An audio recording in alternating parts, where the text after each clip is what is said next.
Matid uhaw ngayong tag-init, buko juice. Pero alam nyo bang ang ilang mga lalaki sa Davao del Norte, buko juice din ang pinapakuluan at pinagbababaran daw ng kanilang mga ari laban sa gonorrhea o tulo? Isa sa masarap pamatid uhaw ngayong tag-init. Oh, buko juice mo diha, buko juice! Ang fresh na buko juice. Sarap! Pero sa probinsya ng Davao del Norte, may nabuko kaming gawain dito ng ilang mga kalalakihan. Ang bagong pitas na buko, hindi nila iniinom. Binubutasan nila ang bunga at saka direktang isinasalang sa apoy. At hindi asukal ang inilalagay nila sa sabaw, kundi asin para raw ipanlanggas sa kanilang mga ari. Ang prosesong ito kasi di umano epektibong gamot sa gonorrhea o tulo. Gumaan yung pakiramdam ko. Kinabukasan nun, okay na. Oh, parang okay to ah. Makagaling talagang buko. May medikal na basihan nga ba ang paggamit ng buko kontra tulo? O isa lang haka-haka? Yan ang ating ibubuko! Ang magkaibigang Dave at Robert, hindi nila tunay na pangalan. Aminadong mapupusok sa edad na 20 anyos kung kani-kanino raw sila nakikipagtalik. Ayun, kaya yan mag-inom. Then pagkatapos po mag-inom, ayun, nalasing po. Sabi niya, basta malaki ang bigay niyan. Pakisamahan mo lang. Si Dave, pinasok ang mundo ng sex work sa paniniwalang dito siya kikita ng easy money. Sabi niya, di ba naghahanap ka ng pera, yung madali. Nireto niya yung sa akin yung isang bakla na kilala niya. I-chat mo yan, Gian always. Malaki ang bigay niyan, pakisamahan mo lang. Tapos ayun, Gina, gala daw, gala, kain. Tapos inom.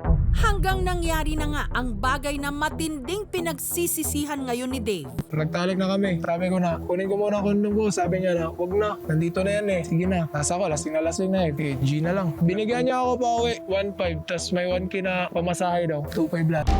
Makalipas ang ilang araw, Mga 3 araw, napansin ko, hindi na normal yung pag-ihi ko, minuto. Pag tatayo ako ng mabilis, masakit ang puson ko, masakit dito. Parang ang ari unti-unting tinutusok ng dagom. Yung pinersa ko na umihi, may lumabas na parang magkahalong ihi at nana. Binaliwala ako pa nun pero may sakit na ako nun. Sabi ko, UTI lang siguro to. ang mga kaparehong sintomas naranasan din ng kaibigan ni Dave na si Robert matapos nitong makipagtalik sa isang sex worker. Papupuntahin daw niya dun sa nagtatrabahuan namin, mag-iinom. Nalasing po. Nung gabi din po yung patulog na po kami. Dun may nangyari na sa amin. Mag-aapat na araw. Para yung medyo parang makatap yung silalim ko po. Tsaka yung parang may lagnat ako. Kapag umihi ka po, masakit po talaga. Parang hindi mo kaya, makakahawak ka na lang ng pader, sampayan. Sa sobrang sakit po. May lumabas na kulay yellow po. Kinabukasan po kasi pagising mo, pagtingin mo sa brief mo, matigas yung nana. Kaya nga po dumitikit sa brief ko. Kaya inilalagyan ko na lang po na papel. Para depensa na lang din po. Suspetsa nila ang kanilang mga nararamdaman, sintomas na ng isang STI o sexually transmitted infection. Ang tulo o gonorrhea ay isang sakit na sanhi ng Escherichia gonorrhoeae na bakterya. So ito ay nakukuha sa pagkikipagtalik ng walang wastong paggamit ng proteksyon. Maiiwasan ito sa paggamit ng kondom during sa pakikipagtalik or kung pwede, iwasang makikipagtalik ng kung sino man. Sina Dave at Robert nagtanong-tanong daw ng posibleng lunas dito. Alala ko na may isang barkada pala ako na nag-share na alam niya kung paano kontrahin ang sakit. Subukan mo yung buko, initin mo lang. Effective daw. Tapos ako sige, kung makakabuti yan, Gina ako. Ano po, bali dito po talaga magbubutas po. Kasi yung pag natanggal po ito, yung lalim po nito, malambot lang po. Tsaka pag natanggal po yung tutusukin lang ng kahoy. Yung kasyang-kasya lang po yung ari ng lalaki po. Pagkatapos butasan ng buko, isinalang na nila ito sa apoy. Pag kumulo na po konti daw, tatanggalin din mo muna yung parang hindi masyadong mainit para paglagay po ng ari mo sa loob, hindi po mainit. Pag naramdaman nyo po na malapit na pong lumabas, doon papasok nyo po yung ari nyo po sa loob, tsaka ibababad nyo sa tubig. Gumaan yung pakiramdam ko. Tapos nakapaglaro pa nga ako ng basketball nun eh. Kinabukasan nun, okay na. Ang 34 anyos namang si Tata, hindi niya tunay na pangalan. Aminadong nagkaroon din ng tulo, hindi lang isa, kundi 3 beses pa. Pagdating ng Sabado at Linggo, wala naming trabaho tapos sahuran na. Kaya alis kami, paliw-aliw, inom sa bar. Meron may mga chicks doon na mga upir-upir. Dali na namin sa mga murmurahing mga lodging house. Tapos doon na, dalik na doon. Pagkahapon na, putol-putol na yung ihi ko, di na tuloy-tuloy ba, tapos parang nana na yung lumalabas. Doon ako nagtaka. Hanggang may nakapagsabi rin daw sa kanya na subukan nga ang di umano natural na remedyo gamit ang buko. Lunch time na namin yun, nakakuha kaming buko kasi maraming bukuan doon. Kumuha kami, 3 days ko na gumaganon, pag nawala na. Di na masakit, tapos mag-ihi ako, ihi na talaga. Nung nawala na ang sintomas, si Tata walang kadala-dala. Ganun pa rin ginawa ko. Na-meet na namin sa may inuman ba. Doon na nagkakilala kasi lasing na ng kuhan. Ganun pa rin nangyari. Parang sabik ka na kasi di ka na nag-iisip ba na sakit ba to? Hindi ka nga makatanong. Kinabukas, masakit na yung puson mo na dito banda ba. Tapos pag ihi mo, masakit na talaga. Paggabi, paano pa kunong buko na talaga? Pero sa ikatlong beses na nagkaroon siya ng tulo ang paglalanggas ng kanyang ari gamit ang sabaw ng buko, hindi na raw umepek. Parang malala yun. Kasi 3 days na wala pa rin yung iba talaga ito na sakit. Kaya si Tata, sunod naman daw uminom ng sabon.